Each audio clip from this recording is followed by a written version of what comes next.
Hey guys, I'm going to talk a little bit about identity and self this morning. Foster kids and classic and sincere.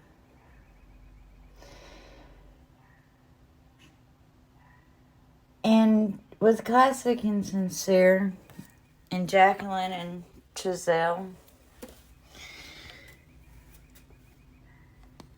I think in changing their names to Orrin and Orson was an act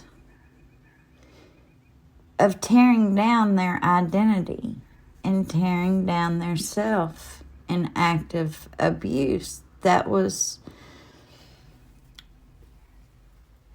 and one thing that they did not accept about them was their uniqueness, their past, their background.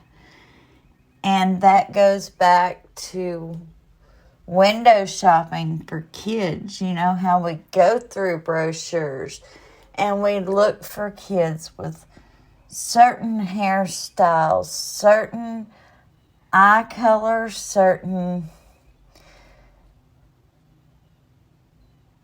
skin tones, certain this, certain that, certain names, and something just as a name can turn you off from a child if you are in that mindset.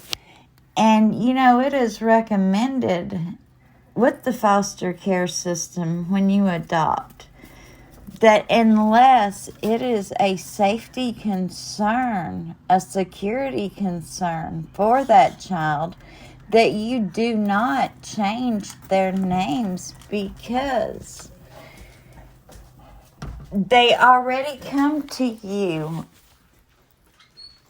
A lot of foster kids come to you with such mental messes, and they have already been through so much that losing their sense of self or their identity is detrimental to them, and it causes them to act out.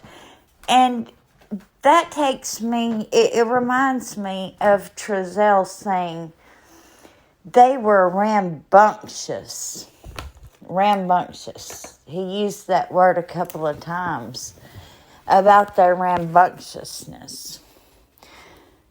Well, I'm sure, you know, they were unsure of themselves. They were unsure of even who they were anymore. They were took from their mom and dad. They were took from their family, their extended families, who evidently loved them. And then their names and their identities were took from them. They were given new names.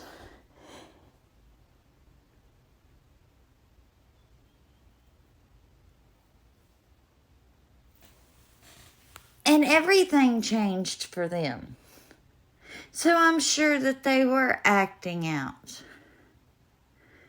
But you know, the CPS or DHS or whatever you call Child Protective Services should have stepped in and said, you know, it's not a good idea to change these children's identity.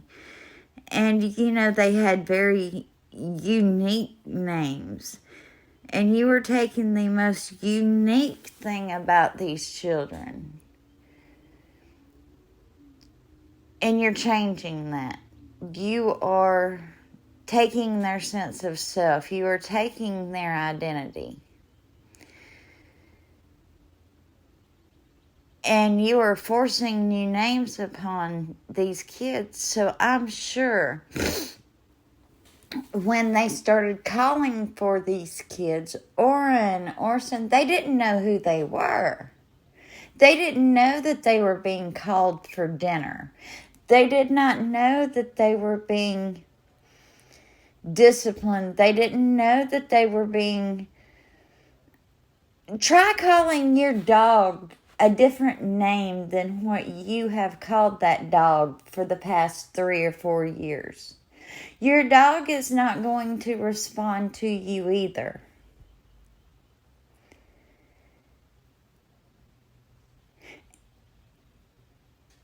And eventually that dog is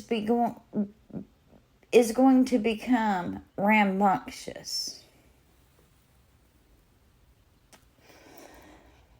I will never call those children Oren and Orson, because in my mind, that is a name given to those children by abusers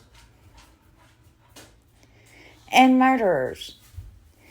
In the indictment, it says that they suspect that the other children were made to participate in the abuse.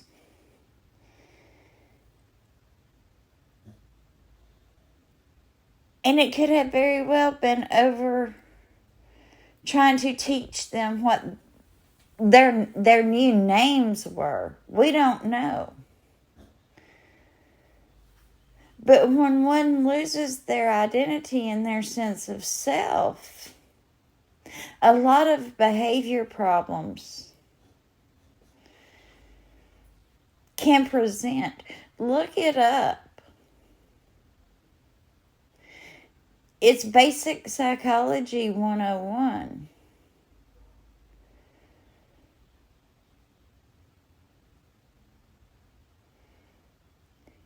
And I don't see where there was a security threat or a safety concern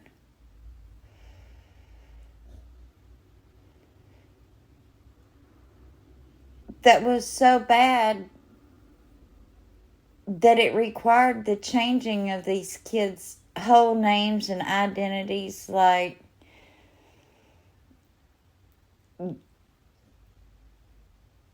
hiding them, going underground with them. I just don't see that. But anyway, I just wanted to share my thoughts with you guys today. And I hope that we get some justice for Classic and Sincere.